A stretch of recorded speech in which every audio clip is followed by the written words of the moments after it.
Hi everyone, and welcome to our final TNT for this week as we whip around Thailand, check out the main news stories.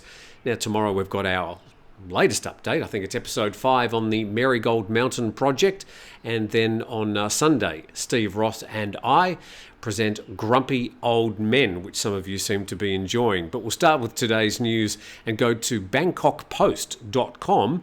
Thai growth set to beat the Bank of Thailand forecast. The Bank of Thailand expects the GDP growth to exceed its forecast with the economic policies of the new government. The new government, do they know something we don't? Are they talking about this prospective 8-party coalition? Or are they talking about something else? Anyway, down the bottom there, tourism and private consumption would provide the main impetus for economic expansion, with goods exports likely to recover in the second half of 2023.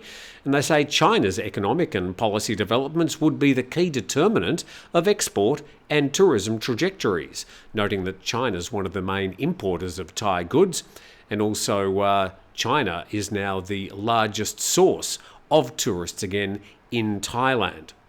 The Bank of Thailand projects GDP growth of 3.6% and 3.8% over the next 2 years, and the tourism sector should continue its robust recovery with increased foreign arrivals across most nationalities.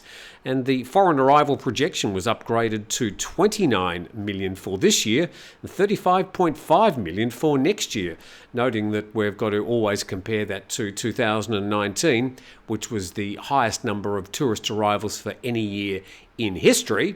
So, of course, that's the bar that everybody's trying to reach again.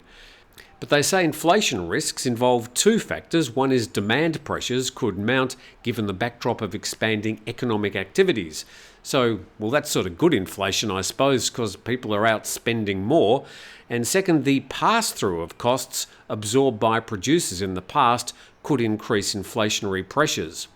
So a lot of smaller businesses having to contain costs over the last year or so, but the floodgates will have to open up at some stage and people recoup their losses. And the possibility of higher minimum wages could lead to higher prices of goods.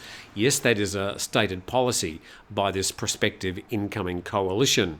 And the central bank expects headline inflation of 2.5 and 2.4% over the next 2 years.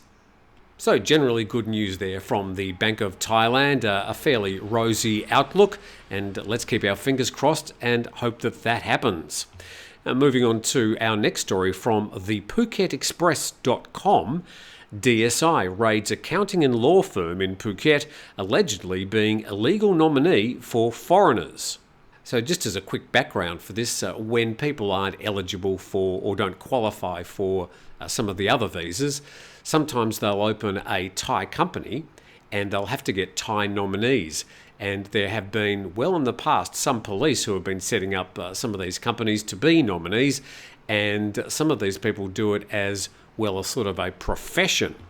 The Department of Special Investigation raided an accounting and law company in Chalong for allegedly being an illegal network nominee for foreigners with 100 million baht of total damages. One of the DSI officials says the owner of this company is a Thai woman who has a British husband. And the raid followed us having found that the company is allegedly being serviced by foreigners to set up companies as nominees. And most of their customers, they say, are Russians. Many of these registered companies are being operated with forbidden jobs for foreigners, such as renting and selling lands and properties. Yeah, the easy buck in Thailand for foreigners has always been working in the real estate and property industry. You turn over one property, you've probably got enough money in your commission to last you for a year. These kind of businesses are being operated in Phuket, Chiang Mai and other famous tourism places in the east. Perhaps they can't spell Pattaya. And places with a high cost of land where there are many foreigners living. So this is the crux of the problem. Foreigners are real company owners with Thai people as shareholders. Buying lands via nominee companies are not real businesses because by law they have to pay for tax and other fees, about 10% for each time of purchase. Foreigners buy lands via changing shareholders to avoid tax and tie law around owning land. The future problem is lands will finally belong to foreigners, which is strictly against the law in Thailand and what sparked this raid. So roughly what that's saying is that over time, you set up the company with 49% foreign ownership and 51% Thai nominee. Then over time, you change the shareholding issue to favour the foreigners so that they at some stage have complete leverage over the company. That is not technically illegal, but certainly against the spirit of the law when it comes to ownership of land here in Thailand. I know a lot of people have been doing it for a long time without many problems, but there's now a lot more focus on it, and as you can see, some companies are actually jumping in and running this loophole as a business. Moving on to this next story from the South China Morning Post, and as usual, I'm going to be using the word broccoli to describe a word that apparently I can't say on YouTube without getting some sort of demonetization. Why Thailand's coming reversal on broccoli may be for the benefit of tourists. Drugs' easy availability puts off Chinese, even as it draws visitors from elsewhere. And the summaries, the country decriminalised hemp and broccoli to promote the latter's cultivation for medicinal use, but potheads soon saw it as an Amsterdam of Asia. And one factor in the next government's move to reclassify broccoli as a narcotic could be negative Chinese perceptions of drugs' wide availability. And that opinion piece written by Mark Footer, the rest is behind a paywall, but it references this next article. And Thailand's broccoli lovers face come down amid legalisation U-turn. Southeast Asian country's booming broccoli industry is under a cloud as politicians reconsider decriminalisation. While the Move Forward Party is widely viewed as the most liberal of Thailand's political parties, broccoli advocates say it's leading the drive to rein in recreational use, casting a pall over the country's multi-billion-dollar broccoli industry. And Pita, who of course is the head of the Move Forward Party and the prospective Prime Minister, says the broccoli boom should be put on pause to curb widespread recreational use until the incoming government can pass a Broccoli Act to draw clear lines on where the drug can be sold and consumed. Well, that act doesn't exist at the moment. It was voted down 5 times by the past parliament. And the Alliance stance on broccoli has angered Health Minister Anitin Charnvirakul, who pushed for liberalisation and refuses to back any government seeking to roll back the laws, even temporarily. Anitin's Phumjai Thai party holds 71 seats, giving it a potential kingmaker status in deciding the composition of the next government. As the politicians bicker, broccoli advocates are increasingly upset about the clouds gathering over their industry. So sorry about all that juvenile code, but I want to get that story to you in a way that is not going to offend YouTube. Now, speaking of offence, I think some people are going to be offended by this next promotional slide. There it is, and this is a promotion from Central Marina in Pattaya, and it's promoting a contest called Kids Pride Contest 2023, and it's going to be held on the 25th of June. Now, I'm all for supporting the principles of pride, generally, and the 60-year struggle, its history, the oppression, and the necessary changes made to many countries in regards to GLBTQ plus people. I get all that, but even I feel a little bit unsure about this particular situation, this promotion from Central Pattana, who is the holding company behind the Central shopping centres. Now, I would predict they're going to get a lot of pushback on this, and I think rightly so, because the politics and the sensitivities of pride are really something to be understood by adults and not kids.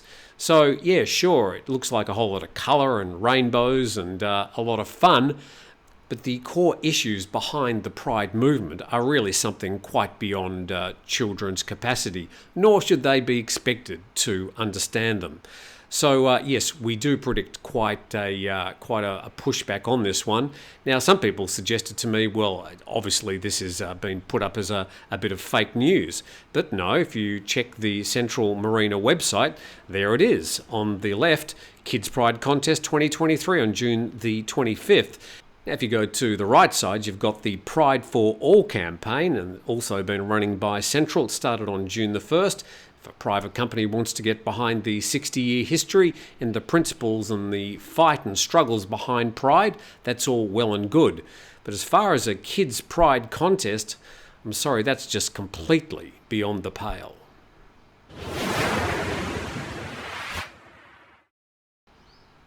And just before we go on, a big thanks to our sponsors, 5 Star Marine, their ongoing support. If you want to go out on a trip beyond Phuket to any of the 30-odd islands and all the beautiful beaches out there in Pattana Bay, then I can highly recommend 5 Star Marine and their fleet of boats. Great staff. I'm wishing Sean the best. He's still in hospital. And there's a link in the description under this video if you'd like to get a special deal. Going on to our next story from nationthailand.com, Pita sets sights on Chiang Mai air pollution woes, promises more help.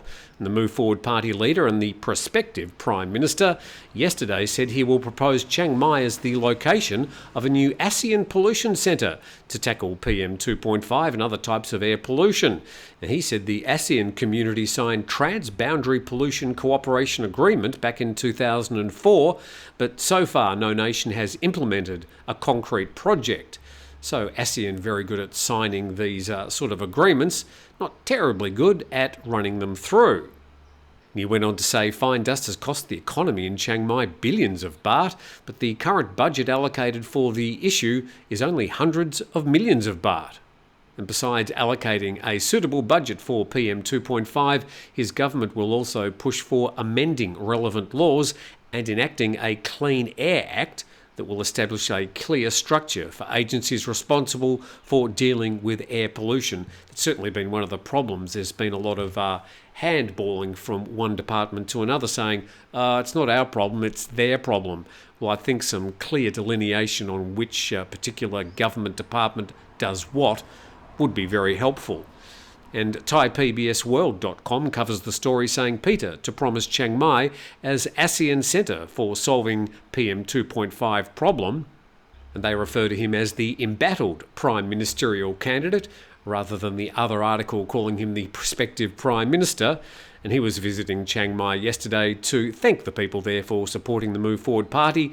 Let's go on down that article. Pita says he will propose to the next government, if it's formed by the 8 coalition parties, that each sub-district in the northern province be granted 3 million baht to tackle the dust problem. So a sort of approach saying, this is your district, you handle the problems in this district, rather than a whole lot of money being thrown at the bigger picture and will sort of going nowhere.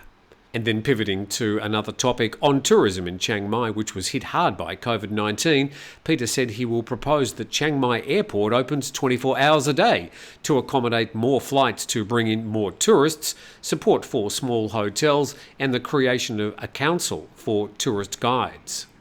So Pita in Phuket over the weekend, now up in Chiang Mai, just doing the tour as the Prime Ministerial candidate. Let's see what the Election Commission are saying, and nationthailand.com reports the Election Commission may endorse first group of MPs on Monday. And the source says the Election Commission would announce winners of constituencies in which it had not received any complaints, together with party list MPs. And the House of Representatives is made up of 400 constituency MPs and 100 party list MPs. And earlier, a document believed to be leaked from the EC office that happened on Tuesday showed that up to 71 election winners from the previous coalition parties and the new coalition are under investigation. It was earlier reported that the Election Commission would announce the list of first group of MPs on Thursday, but the Election Commission denied the report on Wednesday. And meanwhile, the Election Commission office has announced that the EC chairman would attend the General Assembly of the Political and Election Development Institute today and make a key speech in a seminar on political direction after the election. Well, I think I'd probably like to attend that seminar. Would be very interesting to hear people's comments. Of course, I wouldn't understand a word, but I hope we get a report on that seminar next week. And a follow-up to a story from yesterday, and this is reported in bangkokpost.com, the NACC red flags local student lunches. And the story from Trang, it says the quality of state-subsidised school lunches in the Hua Yot district have been found to be substandard and lacking nutritional value. And further on down there, an NACC team visited a school where students were reportedly served poor quality lunches. The government provides a budget of 22 baht per student lunch. Of course, that's a subsidy, and either the school or the parents can chip in more if they want to. And on the day of the NACC inspection, the school wrote to the board that each student's lunch consisted of stir-fried noodles with vegetables and pork chicken soup and a banana. But when the lunch was distributed, the portion of pork and chicken was small, with guava substituted for bananas. Would have thought that bananas were plentiful and relatively cheap.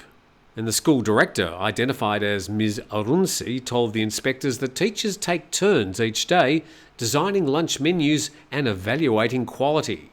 I'm not sure if that's the best way of doing it, but at least a focus at the moment on Thai school lunches.